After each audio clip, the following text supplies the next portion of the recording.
Again, thank you. Thank you for joining. My name is Mike Jones. I'm the Residency Director and Vice Chair for Education at Jacobi and Montefiore in the Bronx. I'm joined by my co-moderator. I'm Kaushal Shah from Weill Cornell, also Vice Chair of Education. But more importantly, we are part of the Trauma Interest Group that has put on this session today. Okay. So our discussion today is just going to be about sort of a literature-based debate over some of the most recent trauma guidelines. And just to get through our goals and objectives, we're going to talk a little bit about chest tube size, specifically in the relation to traumatic hemo and pneumothoraces. We're going to talk about blunt cerebrovascular injury, and then also talk about some of the evidence and the data supporting the use or non-use of TXA. Joined by several incredible experts in the world of trauma from all over the country. So I'm just going to have all of our panelists just introduce yourself, and I almost got the order correct on here, but was there a difference between expert opinion and literature-based evidence? We can talk about that. Hi, I'm Eric Lagome. I'm with the Mount Sinai Health System. I'm the chair of the emergency department at Mount Sinai West and Morningside, or St. Luke's Roosevelt, for some of you who may have known it. I've been involved with trauma for the last 20 years. I wrote a 850-page book, or co-authored one, or co-edited one, which based on the sales none of you bought. But it was a lot of fun. So anyhow. So I'm Maura Davenport from Allegheny General in Pittsburgh. I'm the associate program director there and one of the trauma liaisons, working very closely with our trauma service and trying to come up with new innovative ways to teach and educate about trauma. I'm Jerome Lee. I'm one of the EM critical care folks at Mass General in Boston. I run a few of our different ICUs and are essentially embedded with the trauma surgeons as my primary department. So I mostly go to their meetings, unfortunately less so on the EM side. My name's Hillary Fairbrother. I'm the Vice Chair of Education at McGovern Medical School, University of Texas, Houston. I have no explicit trauma, critical care, or I did not write a book that you didn't buy. But I do work at one of the most prolific research-based trauma institutions in the country, and we have the busiest civilian helipad in the country, and are one of the busiest, if not the busiest, just depends on how you count it, level 1 trauma center in the nation. Hi everyone, my name is Ani Iden. I'm an emergency medicine physician and surgical intensivist, so I was trained in trauma surgical critical care, and I split my time between two. I'm also one of the reviewers for the ACS, so I get to kind of help out the ED when we go on those surveys and just make sure our voice is heard. So I'm very excited to be here. Thank you. Great. Thank you all. I think you can see we have a pretty diverse and robust experience in trauma. Let's get started. Sorry, Mike, I just want to mention, go ahead. because this is SAEM and we're trying to be very academic, our focus is not on the clinical cases themselves and management issues. It's really on talking about the evidence and the practice, and that's why we have some experts, and we're going to kind of look at the literature and see whether it's worthwhile to be doing the things based on the literature. Great. Thank you. Coach, one of the things I would say, just to jump in, is that one of the nice things, and unfortunately I think I do see one person from my shop out there, is that there's a big difference between the evidence and what we say you should do and what we often do at our own shop. So hopefully we'll take some of this back with us too. But and we are, trauma is moving toward best practice all the time. Okay. Thank you for that, Eric. So just to get started, we're going to start out with a case. This is actually a case of mine recently. This is a 44-year-old gentleman. He's transferred from a freestanding ED. So we have a few of those in New York City. And he had a stab wound to the right parasternal region. Vitals were noted as stable. He had a reported negative chest x-ray and a reported normal EFAST. But when he got to our level 1 center, we noted that he had a single stab wound, third intercostal space. His vital signs were as noted. And that reported chest x-ray that was negative was clearly not negative. So a pretty large right-sided hemothorax. The question was, what do we do? What's next? So I think just to tell you about the case, and then we'll talk about some of the literature. We put a big chest tube in, a 32 French, and we got 1,200 cc's of blood. The patient was transfused, and eventually stabilized after that, and on hospital day 3, he was discharged. So I'm going to pass off to Kaushal and start moderating the discussion about what could we have done here otherwise. Yeah, so I think I would just start by asking anyone on the panel what they thought of the 32 French chest tube, right? Historically, big pneumohemothorax, we say big chest tube. The literature more recently has shown that using even a pigtail catheter, even for a hemothorax, could potentially do the job. So I'm just curious what our expert panel thinks. I think that there's probably some difference between a 32 and a 28, and and if it was myself getting it, I would like a 28, theoretically, which is less painful and slightly less complications. I think, and we'll talk about that, a pigtail is not the treatment for this patient, and otherwise it seems like a appropriate treatment.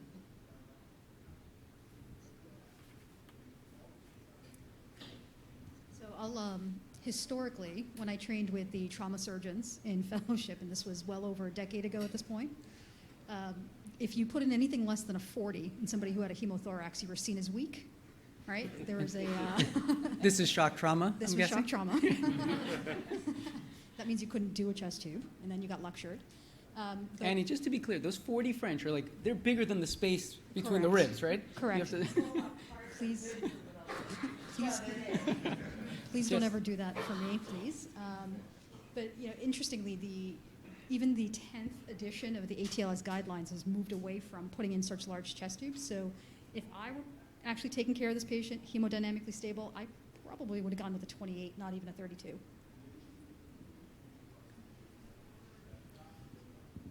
So I guess, from a data standpoint, the original smaller chest tube versus bigger chest tube came out many years ago, but it was a retrospective trial out of USC, right?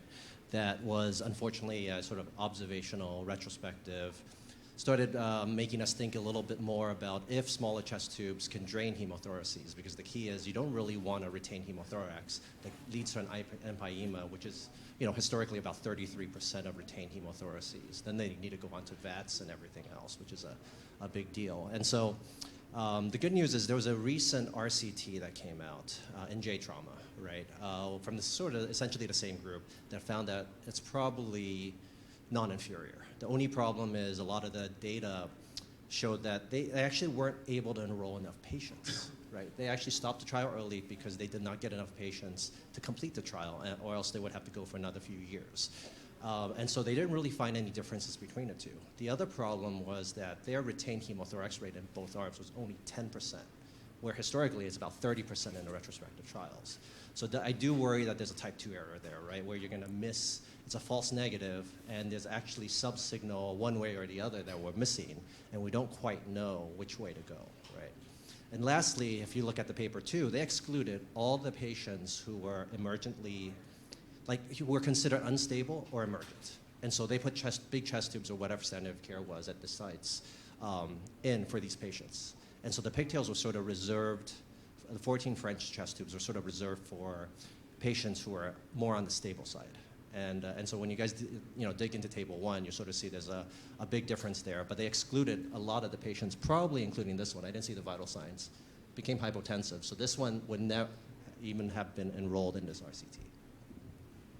Oh, so that begs the question. So we'll say 28 Frenches, we'll consider small chest tube. What would you guys actually do if it's an emergent case, there's clear hemothorax? Have you guys moved to 28 French for all of them?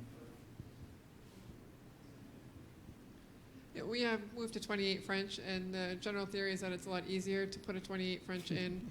You can do it much more quickly than, in most cases, the pigtail, and there are far fewer complications, and the outcomes are just as good in terms of resolving the hemothorax. I will go back to my original statement that what I say and what I do is not necessarily the same thing, or what my group does, but in general, I think a 28 is appropriate. So when you look at, so the older studies looked at, from a 40 down to 30, 32, 28, and I think there's really no difference between a 40 and a 32 to 28. So theoretically, I would assume that there's probably less pain, less complications with the 28, and the drainage and the outcome seem to be about the same. I think the newer question is a 28 or a pigtail, and I think that, as Joan just said, there is not well, I don't know, we're going to get to that question, I think, in just a little bit more. So we talked a little bit more about it, but I think that doesn't apply to this case, and this would exclude the case. I guess while we're there, why don't we start talking about the 28 versus the pigtail?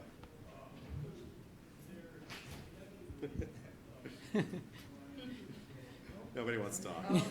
Somebody's got to talk.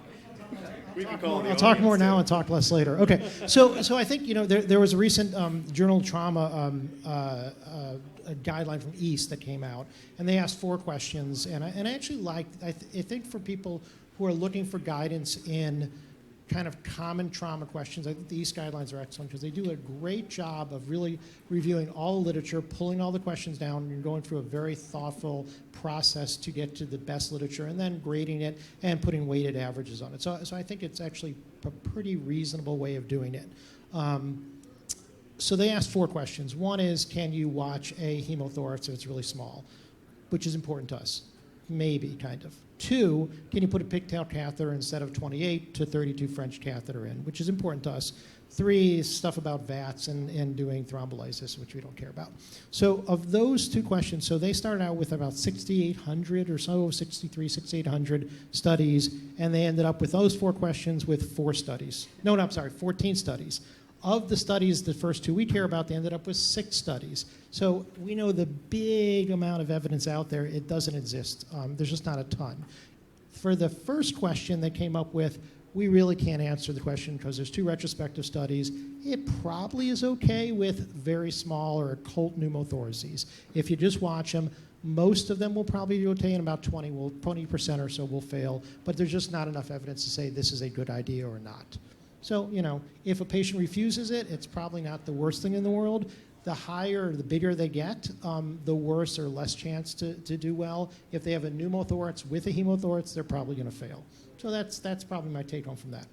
The second question was, what about pigtail versus putting in a 28 to 32? And they also, once again, gave a conditional recommendation of probably effective, probably reasonable. And they based it on a couple prospective, non-randomized studies.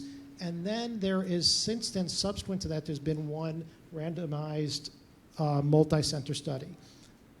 Total number that we're really trying to make these decisions to change how we've been practicing for the last, 20 years is about 100 patients. So there's 2 randomized control studies. Of those 2 randomized control studies, the second randomized control study took all the patients from the first randomized control study and put it in. So it was 43 in one and 119 in the other. So of that 119, that's those 2 studies together, plus other sites. And what they generally found is that if you exclude patients that are critically ill, if you exclude patients that look like this, that have large pneumothoraces, if you exclude patients that are in the trauma bay, it probably is perfectly fine. The drainage does perfectly well. The outcomes are about the same. The number that fail are about the same, and anywhere from 10 to 20%.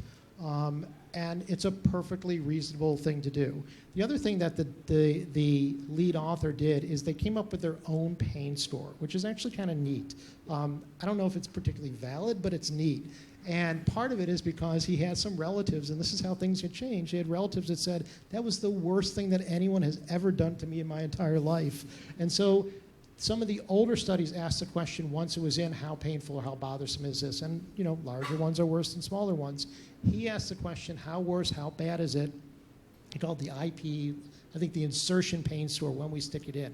Went from like, this is the worst thing in my entire life ever to, not so bad.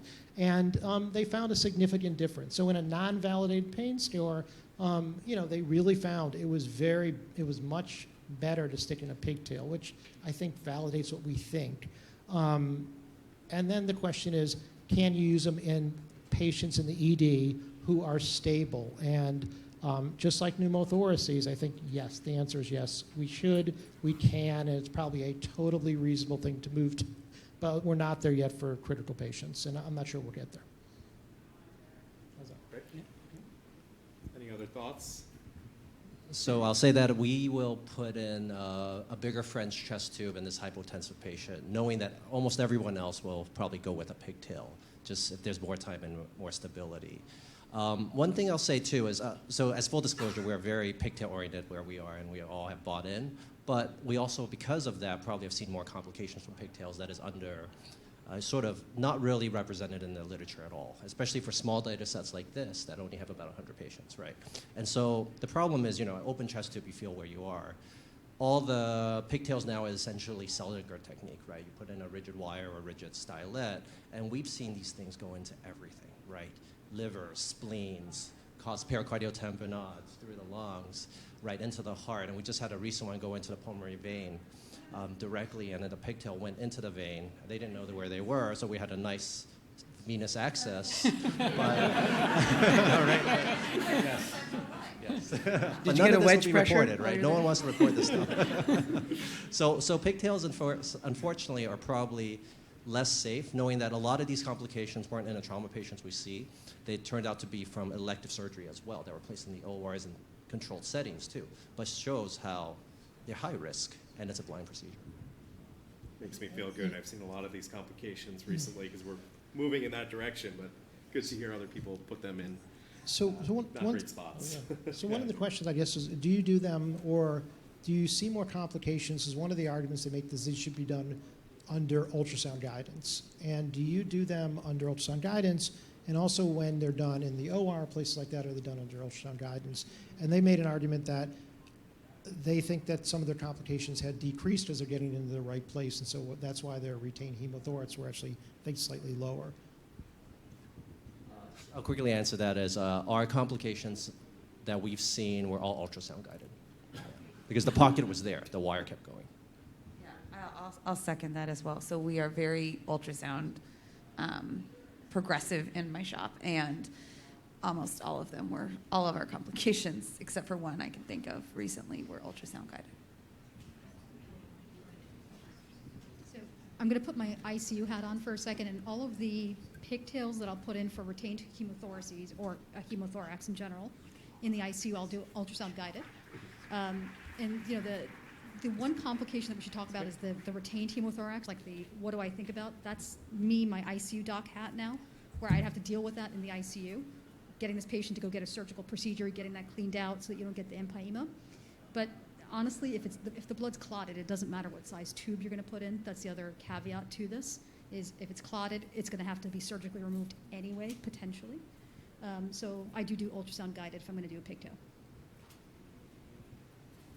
That's great. So I think just kind of summing this up, I think what we've discussed, at least for the choice of chest tubes, the old school big 40, probably not good anymore. Probably okay, 28 to 32.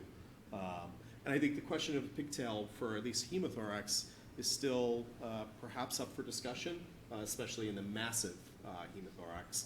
Maybe is okay in the mild to moderate sized hemothorax.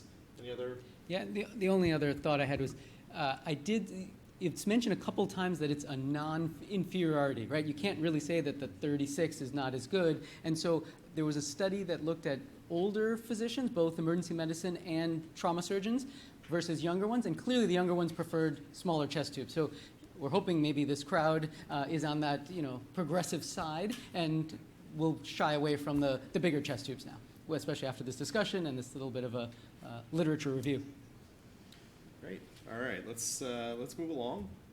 So we've got another case, unfortunately, a middle-aged descender, we'll call them, and the vital signs are as noted. We did have sort of an initial primary survey, found that the individual was unresponsive. They had equal lung sounds, they had equal pulses, sort of a variable mental status throughout, and had some extremity injuries that were noted. And those are the predominant areas of complaints. On secondary survey, obviously a lot of other issues. So notably just extremity injuries predominantly, and again that's neurologic issue. A chest x-ray was done. This appears to be post-intubation, and a pelvis film was done, and at some points a series of ankle x-rays were done, and extremity x-rays. The patient was intubated, had large bore IVs, taken to the CT scanner, and then the SICU. So these were the things that were done for this patient en route from the emergency department all the way to the surgical ICU. The patients had an MTP activation, a massive transfusion protocol. They did not receive TXA as part of that.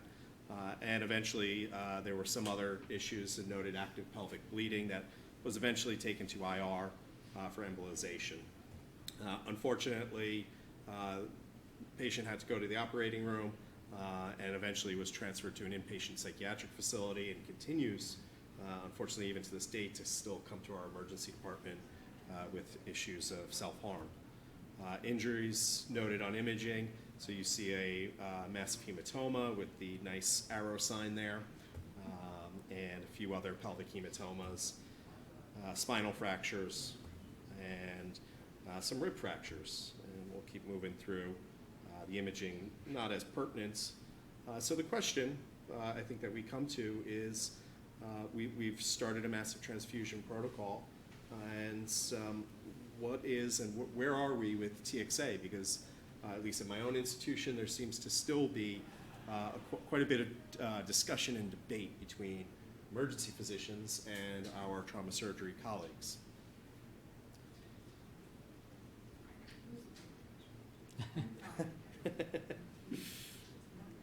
So a lot of this debate came up when CRASH 2 study came out back in 2010. And just to refresh your memories, that was about a 20,000 patient study. It was randomized controlled to either receive a gram of TXA immediately and then again another gram over the next 8 hours versus placebo. And what they found at the 1 month follow-up was that the rate of death and complications was lower in the TXA group versus the placebo group. So then TXA became very in vogue, was getting used all the time in massive transfusion protocols. And then some other studies came out that might have argued against that. Well, so just some comments on CRASH 2. So CRASH 2 was extraordinary, right? 40 different countries, over 250 different hospitals, 20,000 patients. Anytime you have that N of 20,000 plus, you're like, wow, this is an RCT, right? And I think some of the things from that study that we kind of forget when we start getting these huge studies, they're awesome, but then when you try to take this study and you try to fold it into, say, a Cochrane review or any kind of meta-analysis, that N of 20,000, it just takes over, right? Like, so no matter how many other studies you're adding on with different patients who you're looking at TXA or positive effect, or what I think the kind of the brain goes to, right? This is a lysine derivative. It prevents the fibrin clot breakdown, stabilizes that clot. Am I going to make my patient have a stroke? Am I going to make my patient have an MI, a PE, a DVT, like something bad? So yeah, we don't want people to die or bleed to death. Every time they keep looking to see transfusion or surgeries and stuff like that, that TXA doesn't really seem to affect that. But we want to make sure that it's hopefully decreasing people from dying from bleeding to death, and then also not giving them heart attacks and strokes and PEs and DVTs. So the problem with, I mean, it's a good problem, I guess, for them to have, but for everyone else as they're trying to compare data and add on new trials, is they add on a new trial with an N of 200, which if you've ever done an RCT, that's a lot of patients. Like, that's like a year plus of your life that just went by enrolling people in your trial. And yet, every time you compare it to CRASH 2 still has 99% of the patients. So it's really hard to tell, are we really seeing, quote unquote, the real thing? The number needed to treat from CRASH 2 was 70 or almost 70, which is a pretty high number needed to treat. The risk reduction was like 1.5%, which, I mean, if I'm that 1.5%, it's pretty cool. It's cheap. It was nice to have a big trial and something so cheap. But, we've seen newer trials with maybe not as much, great positives to TXA. And then there's also been the concern that if you're giving it outside of 3 hours, right? CRASH 2 was 8 hours. If you're giving it outside of 3 hours, maybe you are doing harm.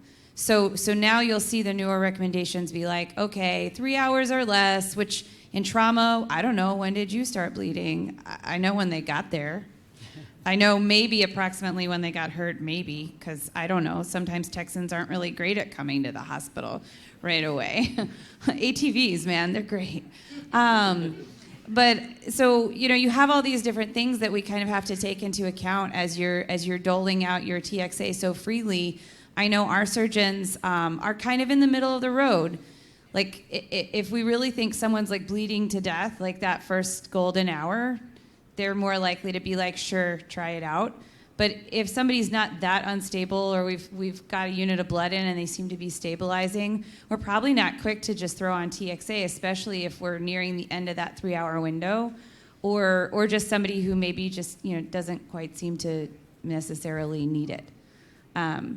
There is definitely a time sensitivity as well. So what they noticed in CRASH 2, right, is every 15 minutes, your benefit went down by like 10%, which, again, number needed to treat was 70, and like, right, like every 15 minutes, that benefit is declining if there really is one. So I think, TXA is great, kind of, is where I land on that. I'm con, in case you didn't notice on this panel. I was going to say, another thing you want to consider is what your trauma surgeons' backgrounds are. I'm at a center that has a lot of former military trauma surgeons, and their experience with TXA is very different, and a lot of it is for the reasons that were mentioned because of the time sensitivity, and they really had no other options in some cases. So I think you need to know your audience and know how that's affecting what your policy is at your institution. I use a lot of TXA, but with that said, I'm going to pile on to what you were saying, and that, the CRASH 2 trial also, majority of the patients who were enrolled were low risk, low trauma that probably would never qualify for TXA, and they were in hospitals that didn't even have really an inpatient ward, right? And so it's a completely different ball game for a lot of these hospitals that they enrolled. It was an amazing trial, logistically, everything, right? But they also took 20,000 patients to find something, right? It tells you when you have to enroll 20,000 patients to find an outcome, it's probably not right. There's something else that's going on. And that's true of all the other CRASH trials, right? CRASH 3 enrolled another, I think, 10,000. Women's trial enrolled another 20,000. They did a meta-analysis of all 40,000 patients, and the benefit was still minimal. I think the odds ratio was 1.2, published in Lancet as well in 2017. And so it just shows 40,000 patients for a minor improvement in odds ratio. Is it worth stocking the drug, right, having it hung, and all the other things are happening in a trauma bay to add another layer of complexity. So. Yeah, it's like the big cardiology trials, but this, at least medicine is cheap compared to... Pennies.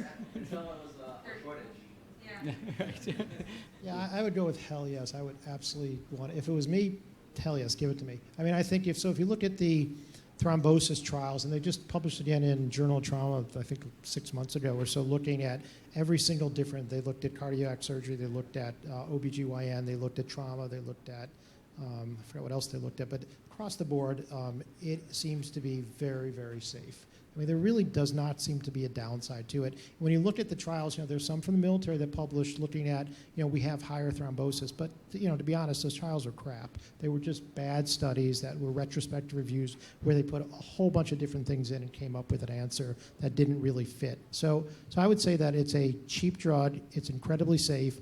The outcome is, I agree, relatively small, but it's an important outcome. And if you think about the other things we do for outcomes that are that small, especially when there is a drug company behind it or some sort of device that makes money behind it, we do it. And so I would argue that it's a reasonable, cheap, probably, or I'd say probably very effective for a small group of people who are very sick. I think that the MATTERS trial, which was a retrospective review, from the military of those who were really sick. I don't remember the exact number, but it was a marked decrease in mortality and dying from bleeding. That was way beyond what you generally see in retrospective reviews. So I would argue that for the really sick patients, if they're getting MTP, I think you should be throwing in every MTP. I think for the lower acuity, and I agree that a lot of the CRASH 2 was people who probably, you could give them Gatorade, they would do fine. It probably didn't matter, but for those that did, it probably did. So I think the downside is very low, the cost is very low, and we should be doing it. So just to wrap on that, because again, I think when you're talking shop with people that are really, really smart, and a lot of my trauma surgeons don't tell them I said this, are really, really smart. So like one of the enrollees, they were like, significant hemorrhage is heart rate over? Can I hear it in the room? What do people think? What was the heart rate over? 110. I could get a heart rate of 110 walking up too many escalator steps. And apparently that makes significant hemorrhage. So I just, I think like Dr. Lagom just said, like, if their systolic is less than 75, that was another subset analysis they did and crushed. Like, yeah, those patients probably should be getting TXA. And if you're MTPing somebody because it's severe, like polytrauma, badness of the world, like, you give them TXA, especially if you're in that 3-hour window. It just, if they have a heart rate of 110, I don't know. That doesn't make me excited. I don't know about you guys. Again, 110, I'm like, nah. Great. All right. So I think, I don't know, at this point, I don't know what the verdict is. I think, at least for me personally, I know we do it when we do MTP. Are the studies out there? I think we all are impressed by CRASH 2 with 20,000 patients, but I hear all the problems that we've noted. I think it's important for us to bring that back to our centers and continue the discussion. Yeah. No, fair. All right, so let's get through, we'll do one more case and one more discussion. Level 1 activation, motor vehicle collision, 17-year-old. And there was one mortality at the scene. Those are your vitals. And the patient was found unresponsive with a gross deformity to the lower extremity. Our pre-hospital providers intubated on scene. And this is what we discovered upon our primary survey. So the ET tube was in good place. The patient had pulses throughout. Did the normal strip and flip, right? Chest x-ray and pelvis x-ray were done. Again, those critical arrow signs for those of us who are not radiologists, noting some of the issues. Were those bilateral chest tubes? Yes, that's correct. Okay. And pelvis imaging. There's a noted step off, T4 to 5. There's a obviously deformed left lower extremity and a positive FAST. So we did a lot of things, right? We gave a lot of blood. We put in bilateral chest tubes. We put in a femoral A line. We put in, I think that was a femoral A line that we missed the femoral vein and converted it to an A line. That's usually how that happens in my institution. Vitals eventually stabilized. I think we all know where this patient is going. They're heading in a repair pathway, but probably need to be stabilized further in an ICU. And so we did some imaging. And at our institution, the imaging would generally include a head, C-spine, chest, abdomen, and pelvis with spinal recons. And so the question is should there be any other imaging that we complete? Hey, let me be pro this time. So, all right. So the question is, to CTA the neck or to not CTA the neck, right? Hillary, but just because everyone might not be familiar, you mean not C-spine, but the vessels in the neck. I mean CTA the neck for blunt cerebral vascular injury, BCVI. So how many people here CT spine with contrast, the neck of this guy? Does that mean the rest of you is no, or you just don't want to raise your hands? Okay, well, this just became a lot more interesting of a combo. All right. So the East Practice Guidelines put out some guidelines in 2020 about kind of the role of both diagnosis, management, and screening, and the role of treatment with thrombolytics and maybe a stent for BCVI. So this blunt injury to the vessels in your neck/head. And they used grade methodology. They used those PICO questions like before, which again, if you really want to know answers to questions and there's not a lot of great data, I think PICO really does help. And so that is your patient intervention control outcome for those of you who are like me and I hate acronyms. All right. So their questions were, should you use a screening tool for BCVI? Should you be doing that CTA with the contrast of the neck? And then, should you be screening high-risk cervical spine injuries? Should you be screening low-risk cervical spine injuries? Were their next kind of set of questions. And then they also said, once you're diagnosed with this, depending on how bad it is, how bad that vascular injury is, what do you do with it? And so the question is, do you use antithrombolytics and things like heparin, things like other medications that you might be using to prevent the risk of stroke, which is one of the big risks with this injury.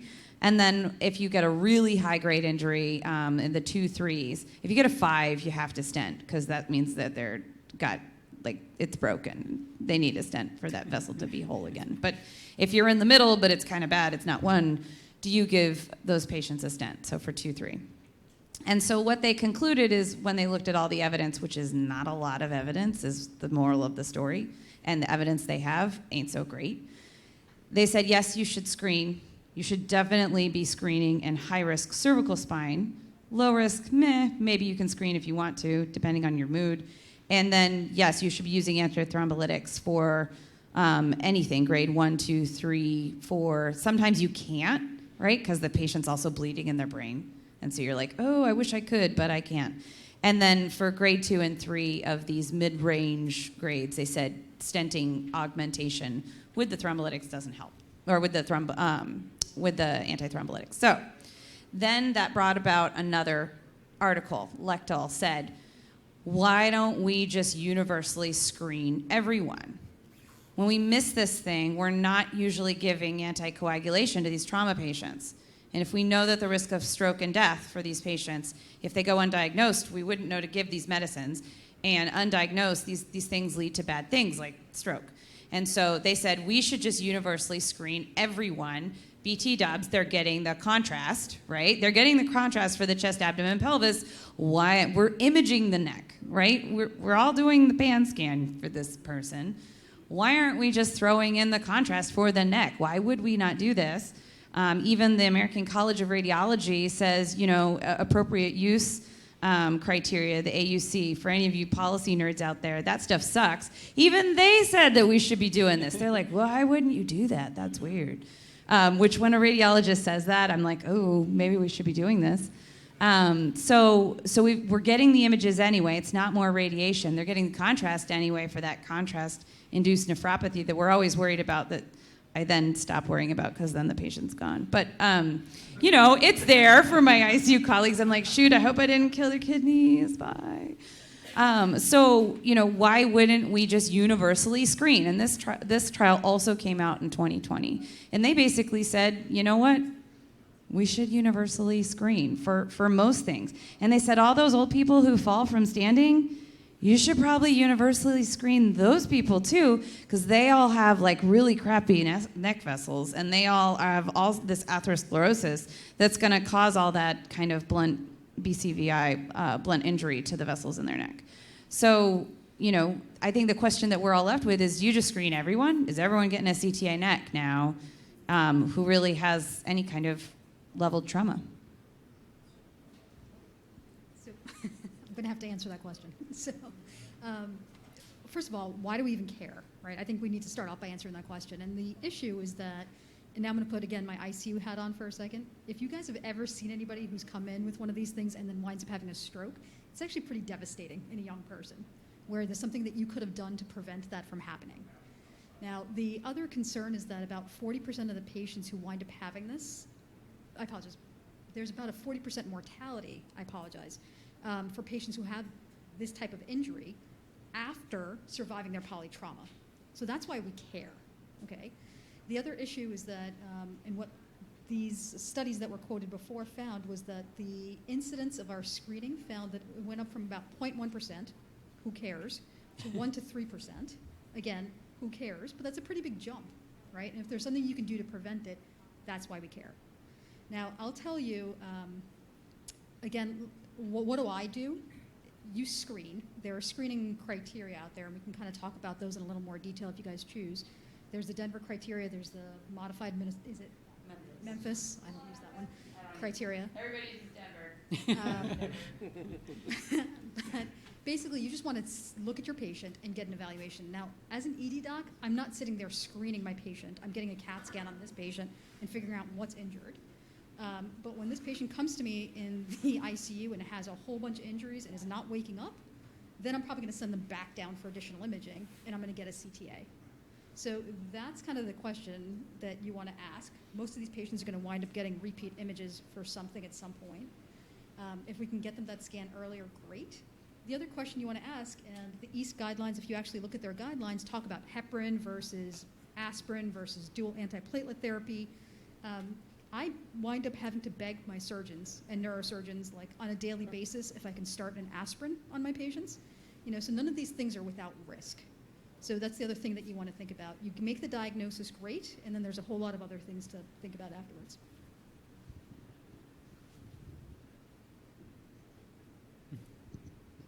So of the study, the one about universal screening, that was one from Alabama, right? There's very few. There was two out there. There's one from Virginia Commonwealth was a little bit more reasonable. There's another one from Alabama, which is basically the same thing. And there's very few studies that make me mad. That study made me mad. I was like, what the hell are they doing? So this was a level 1 trauma center that had 6,800 blunt traumas in the period of time. I think it was 3 years or 4 years. And they did CTAs on 6,300.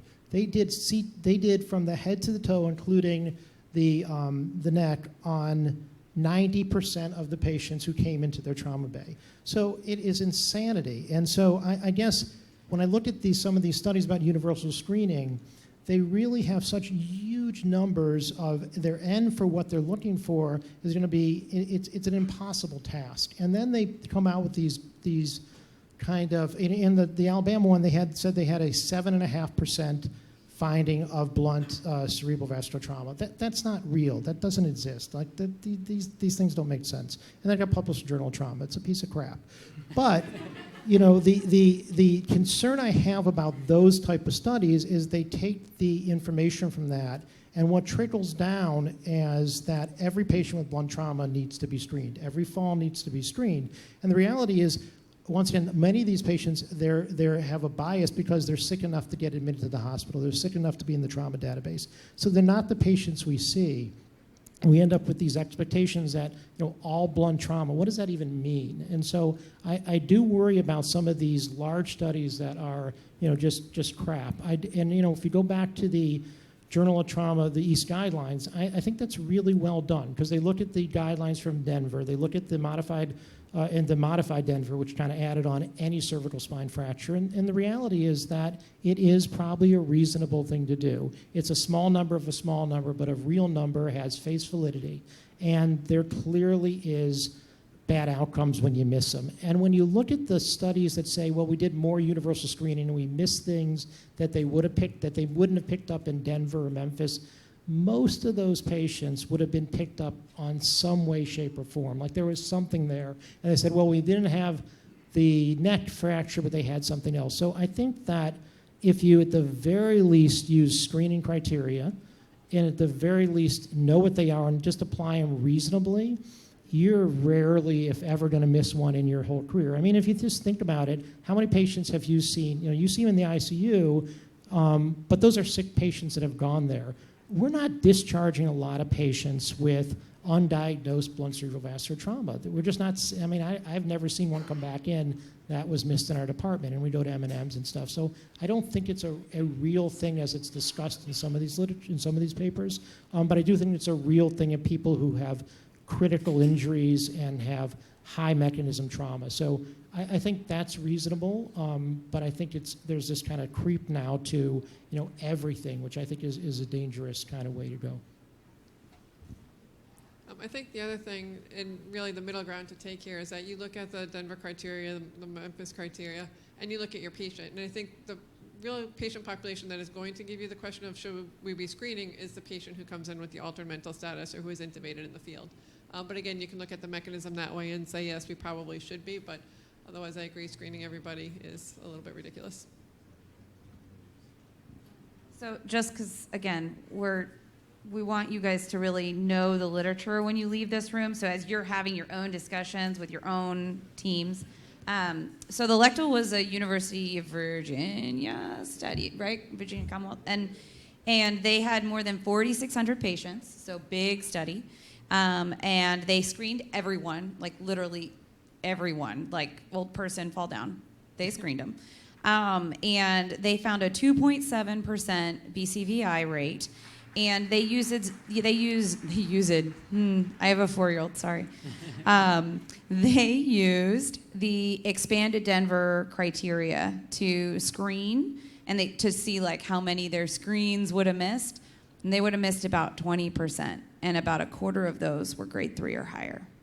So that's what's getting people nervous. And I hear you, Dr. Lagone, but it still makes me nervous to be like, well, I mean, I don't think they were as crazy as the Alabama study, and sorry if anyone's here from Bama, but no one likes you. But like Texas football, whatever. You're better than we are. You shouldn't care. And so, you know, I think that makes me nervous when I see like a pretty decent study that really, you know, they didn't have a lot of selection bias if you scan everyone, just saying.